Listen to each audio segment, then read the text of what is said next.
Hi, I'm Veronica and welcome back to the Wholeness Shift. This is part 2 in a 4-part series on getting your shit together. So if, like the rest of us, you feel like you could use a body reset and maybe some fresh air blown into your health maintenance, then stick around because this one's for you. Let's get into it.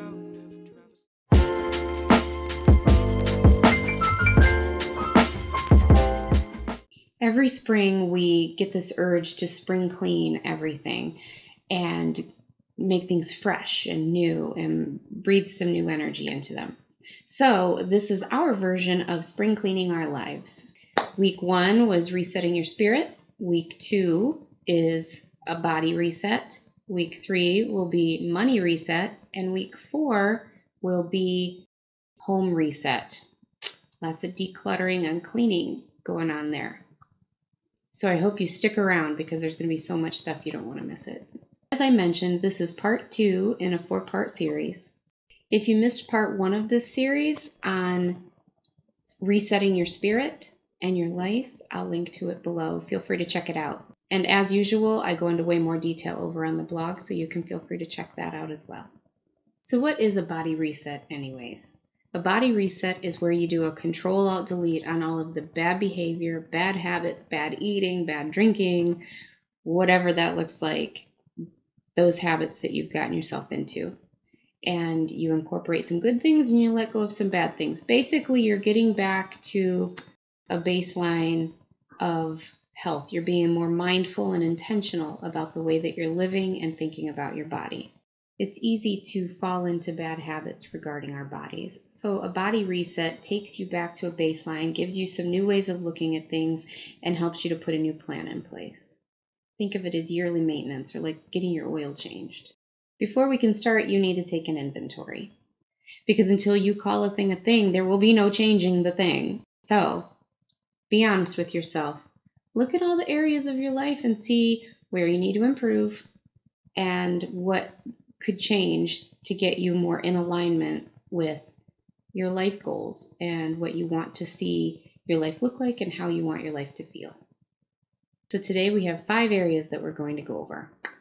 Number 1, the first area that I'm going to address is basic health maintenance. As a nurse, I can't stress this enough to you. As human beings, there are certain things that we have to do in order to maintain these bodies that we've been blessed with.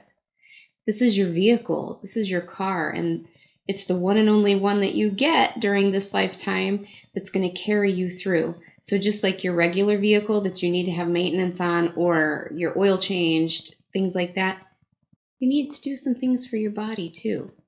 It's going to make your trip through this life a whole lot more pleasurable if you take care of it. First and foremost, dental cleanings at least every 6 months. Especially the older you get, you're going to wish that you had taken care of your teeth.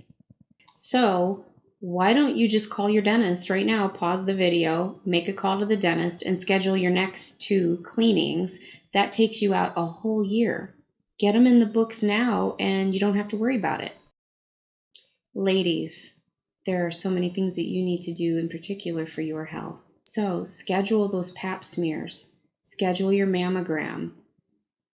Stay on top of these things. Sometimes it's easier if you schedule these things in line with your birthday every year. So you know that every year in your birthday month, you're going to celebrate being you.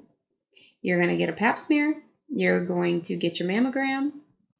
And this is for men and women. As an adult in the 21st century, you need to have regular STD checks if you are sexually active in any way. And having been a nurse for so long, please heed my words of advice, okay? Even if you think you are not vulnerable to them because you're in a long-term relationship or a marriage, please get checked anyways. I cannot stress this enough. I have had so many patients, this makes me very emotional because as nurses, we walk away with these stories that we carry with us for the rest of our lives, certain patients that made an impact on us, right? And I have had some patients, without going into too much detail, that were in that situation, they thought that they were safe because they were in long-term relationships or marriages, but they were not safe. And by the time they learned that they had been given something, it was too late. And so I've held the hands of people as they die. I have had to have those hard talks with their children and comfort them as they've died.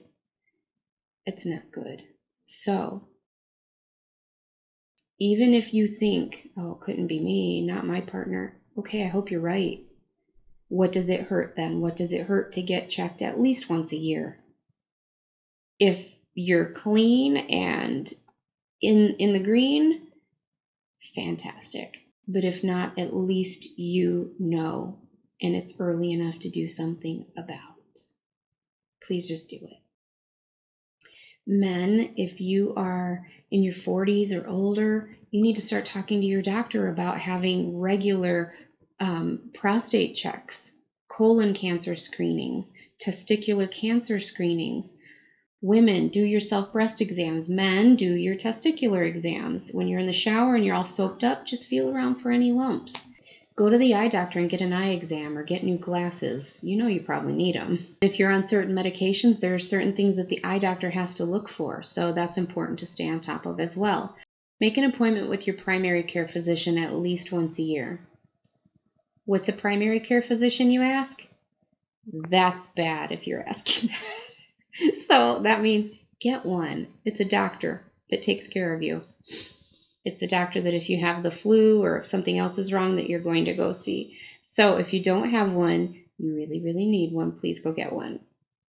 For the rest of you, please see your PCP at least once a year, just for a basic blood pressure screen, or if there's any labs to be drawn, etc. Have them check out that funky mole you have on your back, whatever the case may be. If for no other reason than to stay active as a current patient of your physician in case of emergency, you need to see them at least once a year. My physician makes us see her at least twice a year, so check with your doctor's office. And if you don't have a doctor, for God's sakes, go get a doctor. You need a doctor. You're a grown-up. You need a doctor. Number 2, diet. This one's pretty self-explanatory. I'm not going to go into it too much. You know if you've been eating like complete shit or not. I don't have to tell you. Are you drinking enough water? Are you eating enough fruits and vegetables?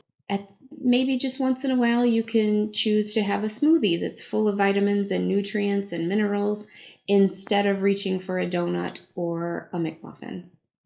Easy peasy. And this next part's very important. I've mentioned this in many videos before, but I will say it again.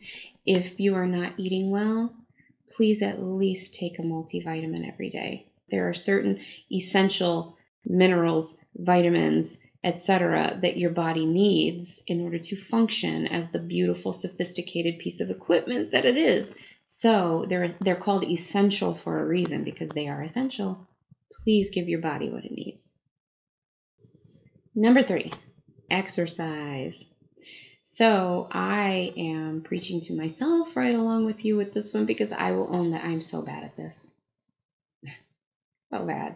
I bought a new yoga mat a few months ago because I'm like, I'm going to do this. I'm going to start exercising. I got this. It's still in the wrapper right there in that closet. I haven't done anything with it. So, yeah, we all need to exercise a little bit more. And it doesn't have to be like training for a 5K or something crazy ridiculous. I mean, if that's you, hey. But if you're like the rest of us, it might be as simple as all of these cliche things you always hear, like parking a little bit further away, taking the stairs instead of the elevator. At work, I do have a job where I have to walk a lot. So I have started a rule that if I'm going up or down less than 2 floors, I have to take the stairs instead of the lift. I love that at the Cleveland Clinic, they have signs next to each of their elevators that says to take advantage of their free exercise equipment by using the stairs instead of the elevator. Number 4, grooming and pampering. Who says that taking care of your body has to be all this strenuous, hard, stressful stuff like eating right, exercising? No, it can be as simple as taking care of yourself. Do something to pamper yourself and make you feel good. Get a massage, get a haircut, get your eyebrows waxed, get a manicure or pedicure. All work and no play are making us dull boys and girls. Number 5, clean out your medicine closet, please. Do you know that medications expire? Most medications are only good for a year. So go through your medications and pitch anything that's old, expired, that you no longer need. Just get rid of it. Don't hoard that medication and dispose of it in a safe way. If you start with these basic things and make little tiny changes, you're going to be feeling better and you're going to be motivated to keep going. So let me know how it goes, and I will see you next week for Money Reset. Until then.